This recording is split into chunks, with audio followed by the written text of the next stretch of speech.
સોમનાથ પછી બીજા નંબરનું બનવા જઈ રહ્યું છે આ વાળીનાથ મહાદેવ મંદિર. જે સભા મંડપ છે એનો મેઇન દ્વાર છે. કરું તો લગભગ 81 ફૂટ આજુબાજુ ઊંચાઈમાં રહેશે અને 10 વીઘાની અંદર જે યજ્ઞશાળા છે એ છે.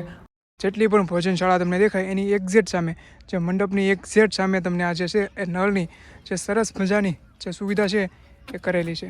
22 તારીખના રોજ 7 થી 8 લાખ લોકો ભોજન લેવાના છે કે ડીસુના તો ઢગલા ને ઢગલા છે. અને અહીંયા તમે જુઓ તો મોટા મોટા બાઉલ છે, ઢગલા છે. એમ કહેવાય કે રોજના 3 થી 4 લાખ લોકો જે પ્રસાદ લેવાના છે. જય વાળીનાથ. 22મી જાન્યુઆરી ભગવાન શ્રી રામ જે અયોધ્યાની અંદર બિરાજમાન થયા અને હવે 22મી ફેબ્રુઆરી એટલે કે રબારી સમાજનું આસ્થાનું પ્રતીક એવું તરફ ગામ, જ્યાં 22 ફેબ્રુઆરીના રોજ જે વાળીનાથ મહાદેવ જે છે એ બિરાજમાન થવા જઈ રહ્યા છે. તો આવા એક શુભ પ્રસંગે ખૂબ જ સરસ મજાનો પ્રાણ પ્રતિષ્ઠા મહોત્સવ છે. એવામાં હું આવી ગયો છું તરફ ગામની અંદર અને અત્યારે જે વાળીનાથ મહાદેવ છે એના પ્રાણ પ્રતિષ્ઠાની તડામાર જે તૈયારીઓ છે એ શરૂ છે. અને અહીંયા તારીખ 16 થી 22 સુધી જે વાળીનાથ મહાદેવનો પ્રાણ પ્રતિષ્ઠા મહોત્સવ છે એ યોજાવાનો છે. તો એની અત્યારે ફૂલે ફૂલ તડામાર તૈયારીઓ ચાલુ છે. એની અંદર કાર્યક્રમની આગળ તમને વાત કરું તો રોજે રોજ 7 દિવસ માટે શિવકથાનું આયોજન છે, જે સવારથી બપોરના 1 વાગ્યા સુધી છે. અને ડેઈલી રાતે જે સંતવાણી કાર્યક્રમ છે એમાં આપણા ગુજરાતના જે નામી અનામી જે કલાકારો છે એ ઉપસ્થિત રહેવાના છે. અને એનું ઓર્ગેનાઇઝર આપણા લોકગાયક એવા જે ગમનભાઈ સાંથલ છે એમને કરેલું છે. જે એક સુંદર મજાનો યજ્ઞશાળા છે, જેની અંદર લગભગ અરાઉન્ડ 1100 પ્લસ જે કુંડી યજ્ઞ છે એ યોજાવાના છે. અને એ આશરે લગભગ 10 વીઘાની અંદર છે. કે અહીંયા જે છે એક સરસ મજાનો જે આનંદ મેળો છે એ પણ યોજાવા જઈ રહ્યો છે. જે રોજ સાંજે જે આપણા ગુજરાતના જે મોટિવેશન સ્પીકર છે એ પણ અહીંયા રોજ સાંજે યુવાનો માટે એમ કહેવાય કે મોટિવેટ કરવાના છે. તો રોજના 1 થી 2 કલાક જે છે એ યુવાનોને મોટિવેટ કરશે. તો એ પણ રાત્રે અવેલેબલ હશે. અહીંયા દરરોજ રોજના 4 થી 5 લાખ લોકો જમવાના છે. તો એના માટે એક સરસ મજાની ભોજનશાળા છે, એની પણ વ્યવસ્થા કરેલી છે. તો અને બીજું ખાસ કહું કે જ્યારે 22 તારીખના રોજ જે વાળીનાથ મહાદેવ છે તો એની પ્રાણ પ્રતિષ્ઠા થશે, ત્યારે આખા વર્લ્ડના ચહીતા એવા વડાપ્રધાન શ્રી નરેન્દ્રભાઈ મોદી પણ અહીંયા ઉપસ્થિત રહેવાના છે. તો આ દિવસે લગભગ 5 થી 7 લાખ લોકો જે વાળીનાથ મહાદેવ છે એના દર્શને આવે એવી પણ માન્યતા છે. અને ગાઈઝ આગળ તમે જે આ રસ્તો જોવો છો એ મેઇન ગેટથી તમે અંદર આવશો એટલે કંઈક તમને આવું દેખાશે. અને સામે તમને જે સ્ટેન્ડ બતાય છે તો અહીંયા જે મહાદેવ છે એમની શિવલિંગ મૂકવામાં આવશે. અને આ રોડ પર તમે જેવા આગળ આવશો એટલે તમને અહીંયા જે મેઇન ગેટ છે એ મુખ્ય દ્વાર એ તમને જોવા મળશે. તો એની આજુબાજુમાં તમે સરસ જોઈ શકો છો કે બંને સાઈડ ફૂલડા છે એના રોપા જે છે એ વાવી દીધા છે. અને આગળ તમને મંદિર અને એનો જે મેઇન ગેટ છે એ દેખાતો હશે.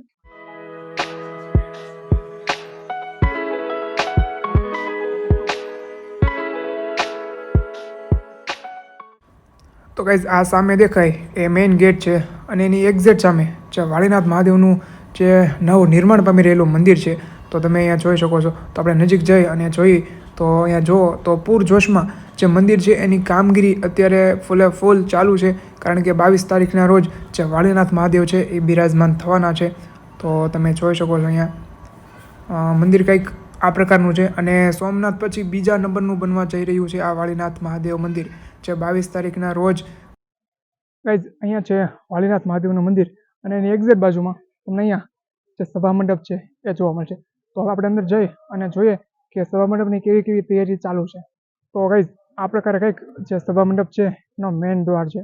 તો તમે જોઈ શકો છો કે સરસ મજાનું જે એમ કહેવાય ને કે મહેલની અંદર જેમ કોતરણી કામ હોય તો એ પ્રકારનું કંઈક અહીંયા બારીકીથી કામ જે છે એ ગેટનું કરવામાં આવ્યું છે. જો તો સુંદર મજાનો ગેટ છે.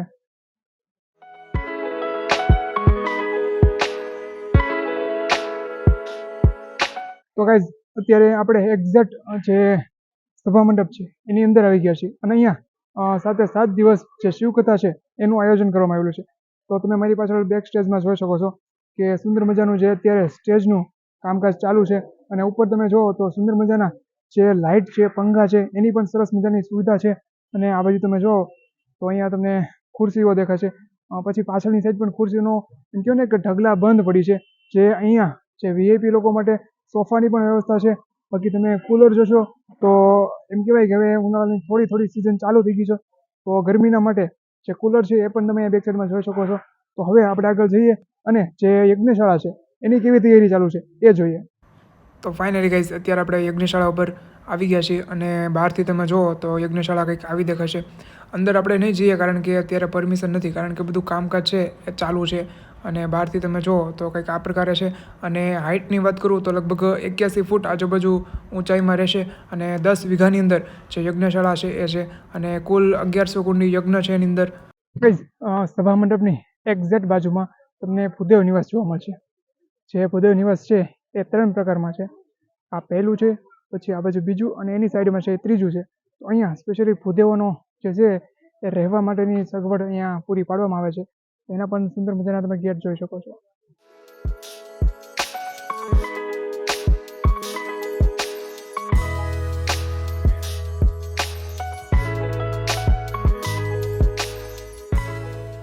ને ભૂદેવ નિવાસની અંદર તમે જુઓ તો તમને તમામ પ્રકારની જે સુવિધા છે એ રહેવા માટેની મળી જવાની છે. તમે જુઓ આ બાજુ ગાદલા પણ એટલા છે, પછી જગ્યા પણ તમે જુઓ તો સ્પેશિયલી ભૂદેવો માટે આવી રીતના 3 છે વિભાગ પડેલા. આવી રીતના 3 મોટા મોટા ડોમ છે, 1, 2 અને 3 એવી રીતના. ગાઈઝ તમે એક્ઝેક્ટ મારી પાછળ જોઈ શકો છો યજ્ઞશાળા, અને એની એક્ઝેક્ટ સામે તમને અહીંયા તમે જુઓ તો ભોજનશાળા જોવા મળશે. તો તમે મેઇન ગેટ જે મારી પાછળ જોવો છો તો એ જે ભોજનશાળા માટેનો સ્પેશિયલ ગેટ છે. તો તમે બેક સાઈડમાં મારી પાછળ જોઈ શકો છો. તો અંદર જઈ અને આપણે જોઈએ કે ભોજનશાળામાં કેવી વ્યવસ્થા છે.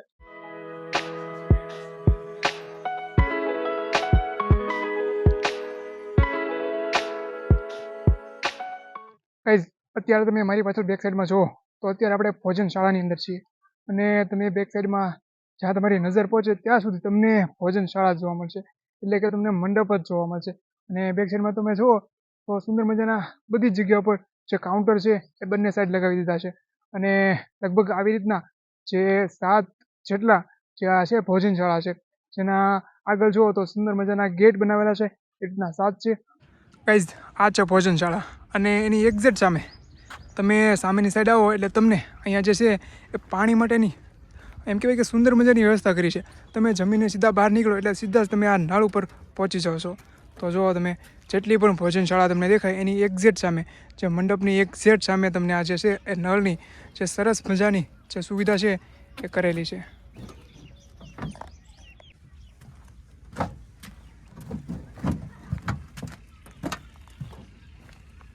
અને સામેથી લઈ અને સામે સુધી એટલે કે 6 થી 7 એવા ભોજન કક્ષ છે, જેમાં અલગ અલગ કાઉન્ટર છે અને અલગ અલગ મંડપો જે છે એ નાખેલા છે.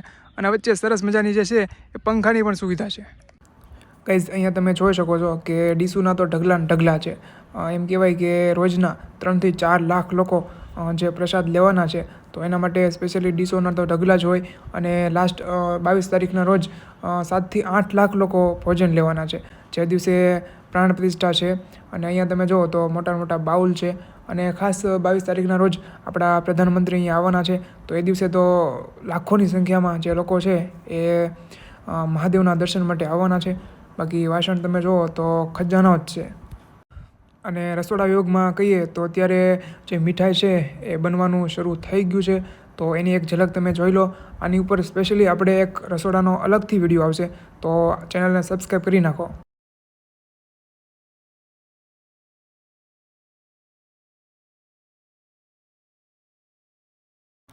અને ગાઈઝ તમે જે આ જોવો છો એ નાના નાના ફૂલ છોડ, જે અહીંયા એમ કહેવાય ને કે હજારોની સંખ્યાની અંદર જે ફૂલ છોડ છે એ લગાવવામાં આવ્યા છે, જેની અંદર અલગ અલગ પ્રકારના અલગ અલગ જાતના ફૂલો જે છે એ તમને જોવા મળવાના છે. અને ખાસ કરીને આ ફૂલો જે છે એ ટૂંક સમયમાં જ જે કુંડાની અંદર રોપવામાં આવશે. અને પછી જેટલી પણ એમ કહેવાય ને કે સ્ટેજ છે, પછી રસ્તા છે, એની બંને સાઈડ લગાવવામાં આવશે, જેથી કરીને રસ્તાની અને સ્ટેજની જે સુશોભન માટેની જે સુંદરતા છે એમાં બમણો વધારો થઈ શકે.